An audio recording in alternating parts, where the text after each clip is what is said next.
Footnote, Sahih Bukhari, Sahih Muslim, Ibn Hanbal, Musnad, and the Sahih al-Sunnah. Some in here that's relevant to. Prophet Muhammad's Lord was a shaks.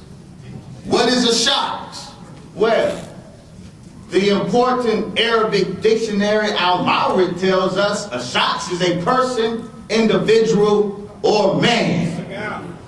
Ibn Manzur, Lisan al-Arab, the most important Arabic lexicon, classical Arabic lexicon, tells us that a shaks denotes the bodily or corporeal form or figure or substance of a man. Ibn al-Jawzi tells us in his Kitab Akhbar al-Sifat, book of the reports regarding the descriptions of Allah, the term shaks implies the existence of a body composed of parts. For one term, something a shaks because it possesses corporeality and height. Yes, Prophet Muhammad's God was the furthest thing from a spook than the east is from the west. Come on. Prophet Muhammad's God was a man with a form. Now, go ahead, you know, their last retreat. Go ahead. See, the first prong in their strategy of deception is to omit and selectively emphasize. Emphasize some portions and omit reference to others. They will properly contextualize what they are emphasizing. Go ahead. But when somebody either accidentally or stealthily discovers what they omit and bring it to their attention where their plan B, their contingency plan, is to say, oh, well, that's metaphorical. But that means other than what it really means. That's allegorical. The Quran says hand, but surely it doesn't mean hand. You whimsy literalist. It says eye, but certainly it doesn't mean a real eye. Be spiritually mature. Go ahead, God. I may not be the most spiritually mature. I just believe in the Sunnah of the Prophet. Go ahead. I follow the Sunnah of the Prophet, peace be upon him.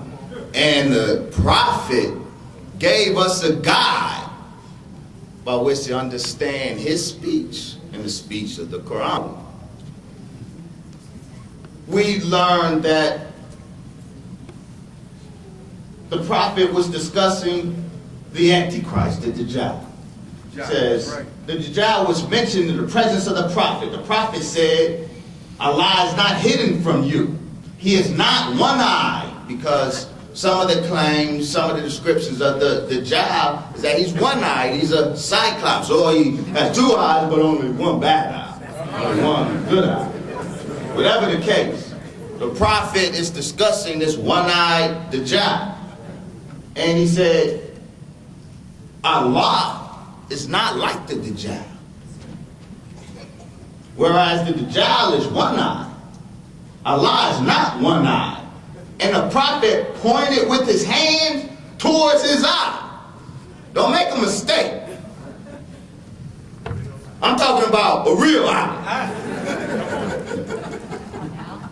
In case there's any confusion, the eye of which I'm speaking is this eye.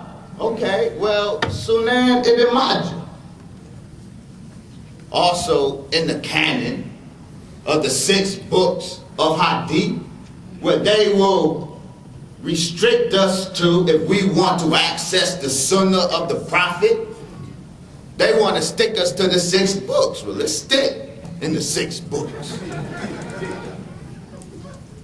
Ibn Majah records from Ibn Umar, I heard Allah's messenger saying while he was on the pulpit, Allah the compiler grasps his hands and his earth grasped his heavens and his earth in his hand. And the holy prophet closed his fist and began to close and open it.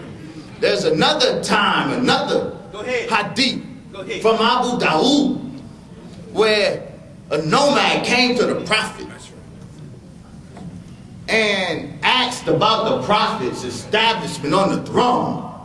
And the prophet said, Allah is on the throne, like a rider on a saddle of a horse. Come on, man. And he said, his throne is like this, and he made a figure with his hand. See, the prophet is sending us messages, because he knew 3 generations after him would no longer be of him.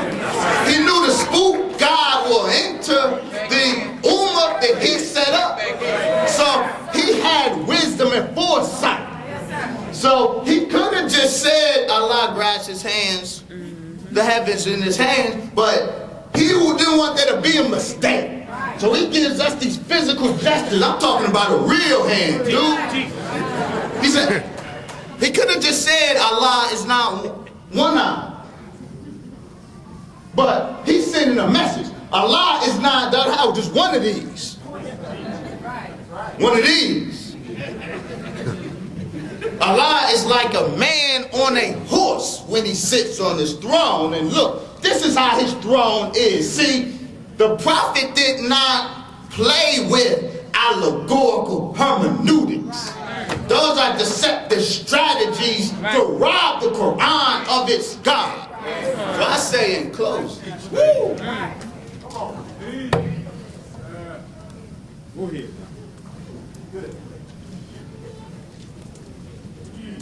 This is true Islam. They can no longer presume to teach us true Islam. They have to get true Islam from us. Prophet Muhammad said,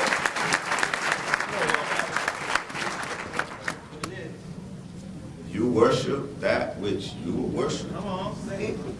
I worship that. That's right. The God that Prophet Muhammad, peace be upon him, worship is the God that I worship as a follower of the most honorable Elijah Muhammad through the leadership of the Honorable Louis Farrakhan, the God of this book. It's the God of supreme wisdom. That's right.